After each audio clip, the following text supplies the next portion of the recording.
In the government's latest response, you must stay at home. Master of the house, doling out the charm. It's very important that everyone know that you are not alone.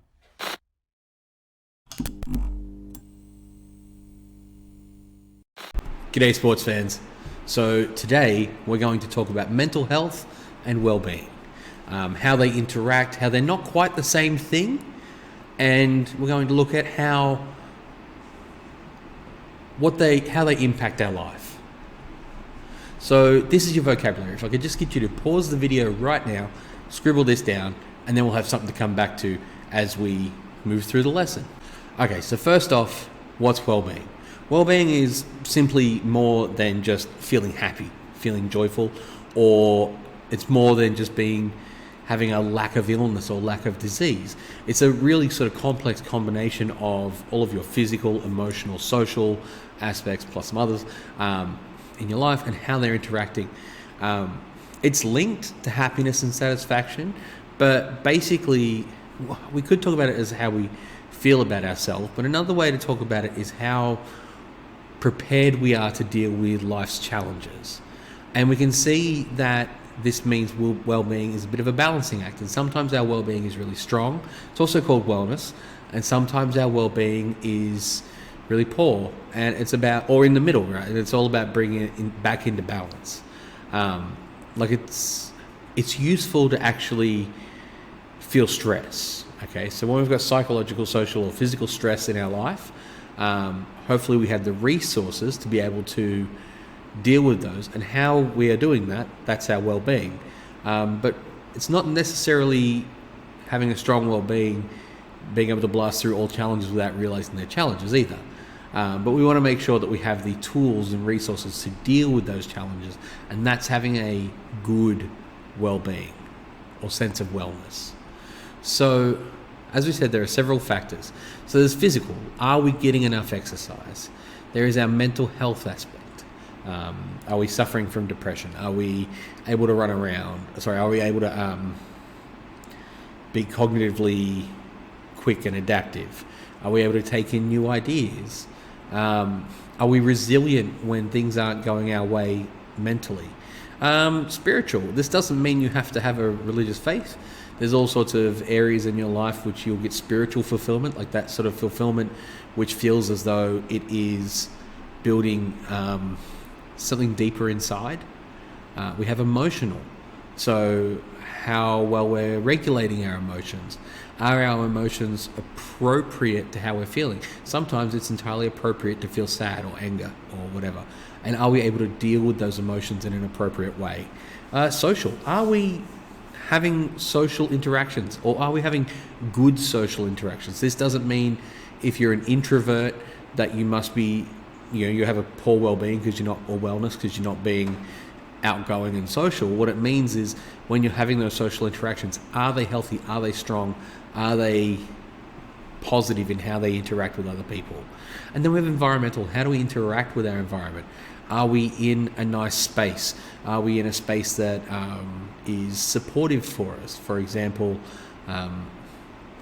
if you have mobility issues, having a house that's full of stairs that you can't, parts of the house you can't access, will affect your well-being. It'll affect your resilience and your ability to be able to deal with problems as they arise. So now we look at what is mental health. Okay, so when we talk about mental health, we're talking about someone's cognitive and thinking processes and how they're able to wrap around new situations, thoughts and feelings, and basically, are you able to respond in a way that is constructive or helpful? So basically, one way for us to think of this is it as describing our state of mind. So what are our emotional, psychological, and social well-being looking like at this particular time? And that's your mental health. Same as physical health, right? Like, it's not just an absence of illness. Again, it's how is it constructed? How are we bouncing off each other and dealing with things? So good mental health gives us the ability to cope with, again, stresses, challenges, and changes, new situations as they arise. But then we have to look at mental illness as well. So that's where we have a condition that affects all of those things that do with mental health, our thoughts, feelings, actions, memory. And it's really important that we understand, because mental illness can be stigmatized, that mental illness is real and not imaginary. For example, we wouldn't feel shame for having a broken arm or having a cold. And we shouldn't feel shame when it comes to mental illness. It's not a sign of weakness. It's a sign of something needs help and you need help fixing it. And that help is something really important that you should reach out for. So it's more than just being a bit down. Like, for example, as an adult, if my wife were to leave me, I would feel sad, right? I'd feel down for a long time. But that's actually appropriate. It's not necessarily a mental illness at that point. It's not necessarily depression. That's an appropriate reaction. Sometimes we'll find that we have inappropriate reactions, and that can be a sign of mental illness, but it doesn't mean you have mental illness. It's a sign of. Generally, the problems tend to be long-lasting, though, and they can cause severe disruptions to your life. And that's where mental illness becomes a serious issue we need to look at.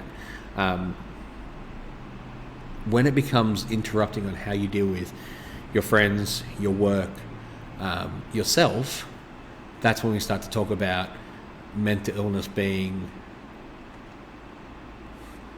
something we need to deal with, or actually being mental illness and not just a temporary period of having a hard time. So when we're talking about mental illness, the symptoms usually aren't visible. And that's one of the things that can lead to people outside sometimes stigmatizing it. Or ourselves. Sometimes we stigmatize our own mental health problems and be like, come on, Pete, you've just got to toughen up, or you've just got to push through. But that's not always a helpful attitude. So treatment, so actually dealing with it, as I said, just pushing through is not a helpful attitude. It usually requires, or often requires, a combination of counselling, psychological help, sometimes medication, and that's okay. It's completely fine. So there's no one cause of mental illness. We can have biological factors. These are genetics, so things that you're born with, hormones, changes, and this is why, for example, teen years are actually pretty risky for mental health. Psychological, so poor self-esteem, lack of resilience, sorts of skills that you can learn, and also impacts that can come from events in your life in a psychological way. Life experiences, as we were saying, traumatic events, injuries, locality drug dependence, these will all affect your mental health and cause mental illness, or can cause mental illness. Daily circumstances. If you're continually stressed about money, for example, that can lead to long-term mental illness. Stress, friends, relationships. This is why it's really important to take stock of our lives and look at what's important and how we're going to move through that. Again, family, school, work, culture, and so on. So what are the effects of poor mental health? Many. They are many and varied. And here's just simply just a list. So we can have reduced self-esteem, less likely to achieve at school or work, less likely to achieve goals, increased social isolation and behavioural problems. They're ones that, say, become really obvious to us as teachers.